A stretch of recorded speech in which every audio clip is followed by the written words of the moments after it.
Blessed Day D11. This is UMMJ Passion, and in this video, we will talk about closing.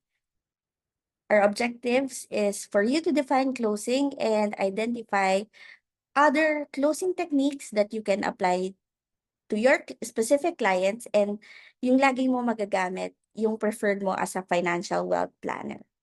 So here are the step-by-step client meeting, and now we will be only discussing closing.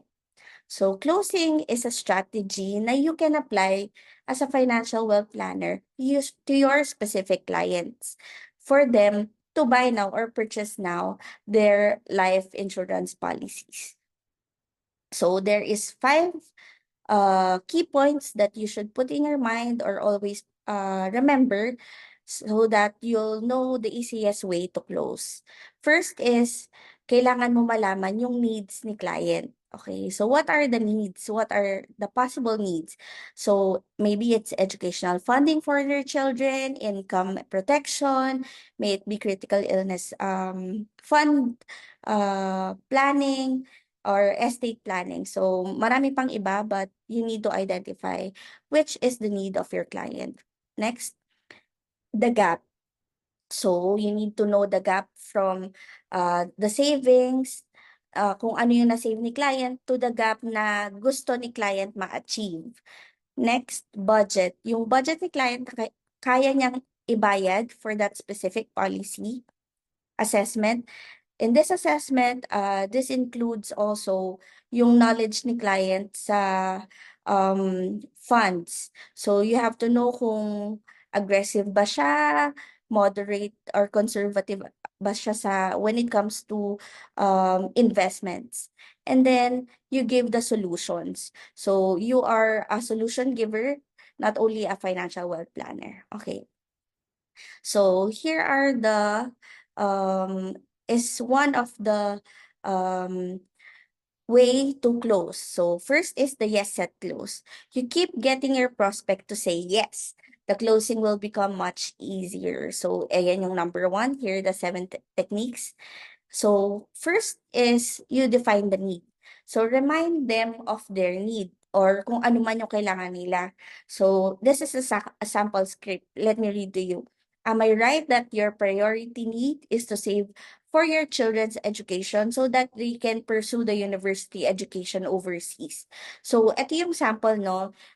If you notice, the statement will lead the client in saying yes. Kasi 'di ba, kailangan naman talagang pagplanuhan ang education ng kanilang anak since alam naman natin na magka-college naman talaga si baby, bakit hindi pa natin planuhin ngayon?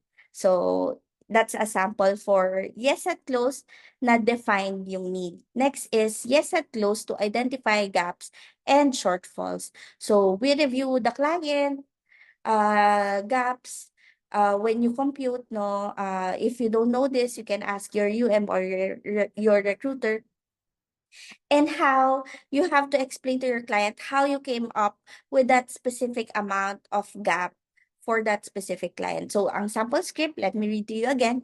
Based on my financial analysis, am I right to say that you have a shortfall of 4 million and you want an investment linked policy that has potential grow in your investment much more than the bank's interest rate offer in 20 years time. So for example, no, si client ay nangangailangan ng 5 million in the future. So yun yung gap niya. Meron na siyang savings na 1 million. So ang shortfall niya or gap niya is 4 million. Kaya naging ganito yung statement. And kaya ganito yung sample script. Kaya 4 million yung kinakailangan niya. And this, again, will allow the client to say yes again to that specific question. Next, budget. Kailangan mong ulitin or bigyang diin yung uh, uh, minimum and maximum ni client na inagrihan niya. So for example, no, correct ba client na you are comfortable or yung budget na binigay mo sa akin na 30K each month for this plan? So you have to say it again or repeat it again so that hindi alam parang ina-acknowledge mo yung sinabi niyang budget sa'yo. Okay? Next is risk profile questionnaire result, which is yes, set, close pa din. So review RPQ and ask if there are any changes regarding identified need, investment risk profile, and chosen fund. So again, ito yung sinasabi natin kanina, no, na kailangan alam mo when you assess your client, you also know yung investment risk profile niya. Ibig sabihin kung aggressive ba siyang kind of investor or conservative siya. If he wants or she wants equity or bonds. Ayan. So sample script based on your risk profile questionnaire, am I right to say that you are willing to take on a higher risk for higher rewards, as you also have the buffer of your own savings in your bank? So meaning nitong question na to, gusto ni client ng higher risk sa investment kasi gusto niya ng higher na performance ng kanyang investment. With the higher risk, higher din ang potential of income. Ayan. Next. So, recommended solution. So, remind client that your recommended product is tailored to their needs and tailored it's the solution to their problem. So with all these factors considered, shall we sign you up for a Manifest 500 annual K? So ito po yung nagawa kong product tailored to your budget, needs, and a solution to what we talked about. Ayun. So that's a sample of yes, set, close.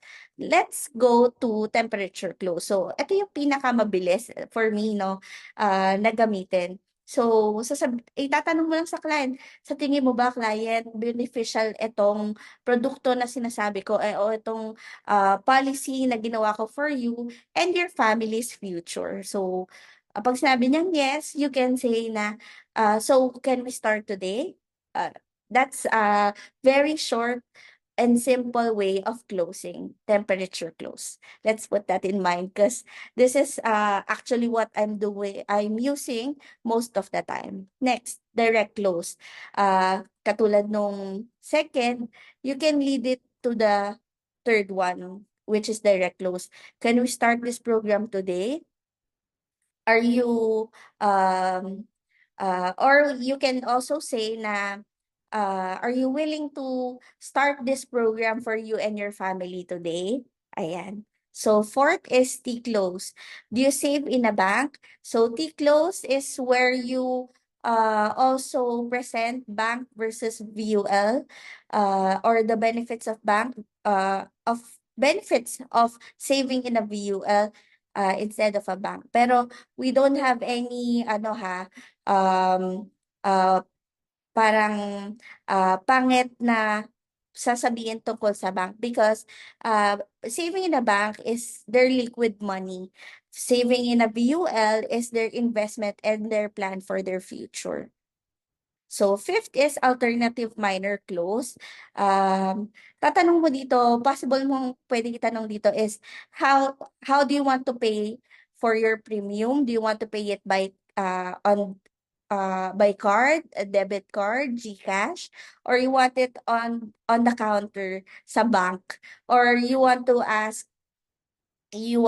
pay it annually, quarterly, semi-annual, monthly, stuff like that. So that's alternative minor close. That will lead you on to closing already. Sabihin niya, ay, meron ako dito GCash. So, okay, client, we can pay it via GCash.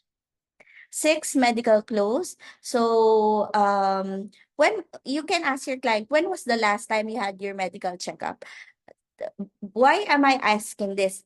Because kung may sakit tayo, client, na-diagnose tayo when you go for a medical checkup, I can no longer insure you. So, or if you are diagnosed with diabetes or hypertension before applying for the insurance, pwede tayong ma-rated, pwedeng tumaas yung premium na babayaran natin. Or in the worst case, hindi tayo ma-approve sa ating application in your policy. Seventh, my commitment, your commitment. So, for example, itong nasa left side is 4M sum assured, 1M health pro, 7M at the age of 60. This is their sample policy. Okay, so this is you will give us financial wealth planners, and their commitment for those protection and those investment is that they have to save 5K monthly. So with all this client protection and investment in this policy, ang kailangan mo lang, ang natatangi mo lang commitment to have this policy is your 5,000 per month for example, 10 years. And then, sure tayo na may 4M sum assured yung family mo, may 1M kang critical illness protection, and by the age of 60, your investment can grow up to 7M, not guaranteed. Okay, so that's an example of our closing techniques. So if you have any questions, please don't hesitate to contact me, your recruiter, and your UM. So have a nice day. This is again UMMJ Passion, and have a lovely day.